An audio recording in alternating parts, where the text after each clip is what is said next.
வணக்கம், welcome to foods of India. இன்றைக்கி நம்ம தூத்துக்குடி ஸ்டைலில் பிச்சு போட்ட சிக்கன் ஃப்ரை எப்படி ரெடி பண்ணுறதுன்னு தான் இந்த வீடியோவில் பார்க்க போகிறோம். சாதாரணமாக எல்லா பரோட்டா கடையிலையும் பரோட்டாக்கு சைட் டிஷ்ஷாக இந்த பிச்சு போட்ட சிக்கன் ஃப்ரை இருக்கும். செம்ம டேஸ்ட்டாக இருக்கும். வாங்க பிச்சு போட்ட சிக்கன் ஃப்ரை எப்படி ரெடி பண்ணுறதுன்னு இப்போ நம்ம பார்த்துடலாம். இந்த சிக்கன் ஃப்ரை ரெடி பண்ணுறதுக்கு இன்றைக்கி நான் 1/2 கிலோ சிக்கனை கொஞ்சமாக மஞ்சள் தூள் போட்டு தண்ணியில் ஒரு தடவை கழுவி எடுத்து வச்சுருக்கேன். இதுக்கு இந்த மாதிரி பெரிய பீஸாக இருந்தால் கூட பரவாயில்ல, அதே மாதிரி எலும்பு இருந்தாலும் பரவாயில்ல. இப்போ இதை நம்ம ரெடி பண்ண ஆரம்பிச்சிருவோம். இந்த மாதிரி ஒரு அகலமான பேனில் 1 டீஸ்பூன் அளவுக்கு எண்ணெய் சேர்த்துக்கலாம். இந்த பேனில் நம்ம கழுவி எடுத்து வச்சுருக்க இந்த சிக்கனை சேர்த்துக்கலாம். இது கூட இந்த சிக்கனுக்கு தேவையான அளவு உப்பு கொஞ்சமாக சேர்த்துக்கலாம். அப்புறம் 1/2 டீஸ்பூன் அளவுக்கு நம்ம மஞ்சள் தூள் சேர்த்துப்போம். இஞ்சி பூண்டு பேஸ்ட் 1 டீஸ்பூன் அளவுக்கு நம்ம சேர்த்துக்கலாம். இப்போ இது எல்லாத்தையும் சேர்த்து நம்ம நல்லா மிக்ஸ் பண்ணி விட்டு அடுப்பை சிம்மில் வச்சு ஒரு மூடி போட்டு மூடி ஒரு 10 நிமிஷம் அதை அப்படியே நல்லா வேக விட்டுக்கலாம். இதுக்கு தண்ணி எதுவும் சேர்க்க வேண்டாம். அந்த சிக்கனோட தண்ணியிலே இது நல்லா வெந்து வந்துடும். நடுவில் ஒரு தடவை நம்ம மூடியை திறந்து நல்லா மிக்ஸ் பண்ணி விட்டுக்கலாம். அப்போ தான் சிக்கன் 2 பக்கமும் நல்லா வெந்து வரும். நம்ம சிக்கனுக்கு தண்ணி எதுவுமே சேர்க்கலை. ஆனால் பாருங்கள் சிக்கன் எந்த அளவுக்கு தண்ணி விட்டுருக்குன்னு. இந்த தண்ணியில் தான் அந்த சிக்கன் நல்லா வெந்து வரப்போகுது. 10 நிமிஷம் ஆச்சு. இப்போ நம்ம மூடியை திறந்து சிக்கன் நல்லா வெந்துருச்சான்னு செக் பண்ணி பார்த்துக்கலாம். இந்த சிக்கனோட தண்ணியெல்லாம் நல்லா வற்றி சிக்கன் நல்லா எண்ணெய் பிரிஞ்சு வந்திருக்கு. சிக்கன் நல்லா வெந்தும் இருக்குது. இந்த அளவுக்கு சிக்கன் வெந்து இருந்தால் போதும். இப்போ நம்ம அடுப்பை ஆஃப் பண்ணிவிட்டு இது நல்லா ஆற வச்சுக்கலாம். அது நல்லா ஆறி வர்றதுக்குள்ளே நம்ம அதுக்கு தேவையான மசாலா பொடி சேர்த்துப்போம். ஒரு கடாயில் 2 டீஸ்பூன் அளவுக்கு முழு மல்லி சேர்த்துக்கலாம். இதை நல்லா வறுத்துக்கணும். அந்த மல்லி நல்லா வாசம் வரும்போது நம்ம 1 டீஸ்பூன் ஜீரகம் சேர்த்துக்கலாம். அதே மாதிரி 1 டீஸ்பூன் மிளகு சேர்த்துக்கலாம். இப்போ இது ரெண்டையும் சேர்த்ததுக்கப்புறம் நம்ம ஒரு 30 செகண்ட் நல்லா அதை வறுத்துக்கலாம். இப்போ அதுக்கப்புறம் அடுப்பு ஆஃப் பண்ணிவிட்டு இது நல்லா ஆற விட்டுறணும். இப்போ வறுத்து வச்சுருக்க அந்த மல்லி, ஜீரகம், மிளகு 3ஐயும் ஒரு மிக்ஸி ஜாரில் சேர்த்துக்கலாம். இப்போ இதை நல்லா நைஸான பவுடராக நம்ம அரைச்சி எடுத்துக்கணும். இந்த மாதிரி நைஸாக இருக்கட்டும்.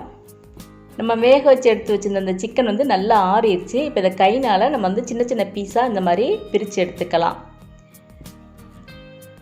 கைனாலையும் எடுத்துக்கலாம். அப்படி இல்லைன்னா கத்தி இருந்துச்சுன்னா கத்தினால் கூட சின்ன சின்ன பீஸாக கட் பண்ணி எடுத்துக்கலாம். எல்லா சிக்கனையும் நல்லா இந்த மாதிரி சின்ன சின்ன பீஸாக பிரித்து எடுத்ததுக்கப்புறம் இப்போ நம்ம சிக்கன் ஃப்ரை ரெடி பண்ண ஆரம்பிச்சிருவோம். அதுக்கு ஒரு கடாயில் நான் 3 டேபிள் ஸ்பூன் அளவுக்கு நல்லெண்ணெய் சேர்த்துக்கிறேன். இதுக்கு எண்ணெய் கொஞ்சம் அதிகமாக தான் விடணும். இப்போ எண்ணெய் நல்லா சூடானதுக்கப்புறம் 1 டீஸ்பூன் சோம்பு சேர்த்துக்கலாம். இப்போ சோம்பு நல்லா இந்த மாதிரி பொரிஞ்சு வந்ததுக்கப்புறம் 3 மிளகாத்தில் இந்த மாதிரி சின்ன சின்னதாக கிள்ளி சேர்த்துக்கலாம். மிளகாய் எண்ணெயில் நல்லா இந்த மாதிரி வதங்கி வந்ததுக்கப்புறம் நம்ம 2 பெரிய வெங்காயத்தை இந்த மாதிரி பொடியாக நறுக்கி சேர்த்துக்கலாம். வெங்காயம் அதிகமாக சேர்த்தா இந்த சிக்கன் ஃப்ரை நல்லா டேஸ்ட் கொடுக்கும். இப்போ வெங்காயம் வதங்குறதுக்கு கொஞ்சமாக உப்பு சேர்த்துக்கணும். இப்போ உப்பு சேர்த்ததுக்கப்புறம் வெங்காயத்தை நல்ல கலர் மாறி வர வரைக்கும் நம்ம எண்ணெயில் நல்லா வதக்கி எடுத்துக்கணும். இப்போ வெங்காயம் நல்லா இந்த மாதிரி கலர் மாறி வந்ததுக்கப்புறம் நம்ம வாசத்துக்கு கொஞ்சமாக கருவேப்பிலை சேர்த்துக்கலாம். அப்புறம் 3 பச்சை மிளகாயை இந்த மாதிரி நறுக்கி சேர்த்துக்கலாம்.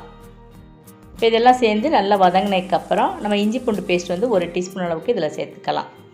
இப்போ இஞ்சி பூண்டு நல்லா பச்சை வாசம் போகிற வரைக்கும் எண்ணெயில் நல்லா வதக்கி எடுத்துக்கணும். இப்போ இஞ்சி பூண்டு பச்சை வாசம் போயிருச்சு. இந்த டைம் நம்ம பொடியாக நறுக்கின தக்காளி ஒன்று இது கூட சேர்த்துக்கணும். தக்காளி நல்லா மசிஞ்சு வரணும். அது வரைக்கும் நம்ம இதை நல்லா எண்ணெயில் வதக்கி எடுத்துக்கணும். தக்காளி நல்லா இந்த மாதிரி மசிஞ்சு வந்ததுக்கப்புறம் 2 டீஸ்பூன் மிளகாத்தூள் சேர்த்துக்கணும். அப்புறம் 1 டீஸ்பூன் கரம் மசாலா சேர்த்துக்கணும். 1/2 டீஸ்பூன் மஞ்சள் தூள், அப்புறம் நம்ம வறுத்து எடுத்து வச்சுருக்க இந்த மசாலா பொடி, இது எல்லாத்தையும் சேர்த்து நம்ம நல்லா மிக்ஸ் பண்ணி விட்டுக்கணும். இந்த மசாலா பொடியெலாம் சேர்க்கும்போது நம்ம அடுப்பை சிம்மில் வச்சுட்டு தான் சேர்த்துக்கணும். மசாலாவும் வெங்காயமும் நல்லா இந்த மாதிரி மிக்ஸ் ஆனதுக்கப்புறம் இப்போ நம்ம பிச்சு எடுத்து வச்சுருக்க அந்த சிக்கன் இது கூட சேர்த்து நல்லா மிக்ஸ் பண்ணி விட்டுக்கணும். சிக்கனோட இந்த மசாலா நல்லா ஒன்று சேரணும். அது வரைக்கும் இந்த கரண்டினால் நல்லா இந்த மாதிரி மிக்ஸ் பண்ணி விட்டுக்கணும். சிக்கன் ஏற்கனவே நல்லா வெந்திருக்கிறதுனால இதை ரொம்ப நேரம் எண்ணெயில் போட்டு வதக்கணுங்கிற தேவையெல்லாம் கிடையாது. அந்த மசாலா இதோட கோட்டானால் போதும். இப்போ இது கூட நம்ம 1 டீஸ்பூன் அளவுக்கு மிளகுத்தூள் சேர்த்துக்கலாம். இதையும் சேர்த்து நம்ம நல்லா மிக்ஸ் பண்ணி விட்டுக்கணும்.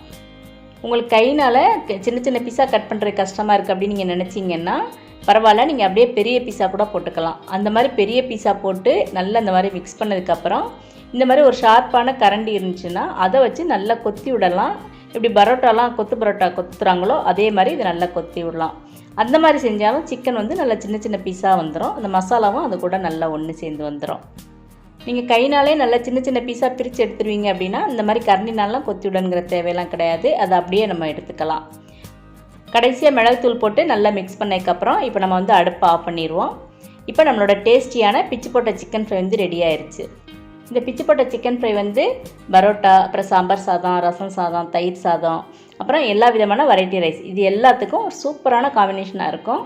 நீங்களும் இந்த தூத்துக்குடி ஸ்டைல் பிச்சு போட்ட சிக்கன் ஃப்ரை வந்து ட்ரை பண்ணி பாருங்கள். இந்த வீடியோ உங்களுக்கு பிடிச்சிருந்ததுன்னா ஃபுட்ஸ் ஆஃப் இந்தியா சேனலை சப்ஸ்கிரைப் பண்ணி சப்போர்ட் பண்ணுங்கள். தேங்க்ஸ் ஃபார் வாட்சிங்.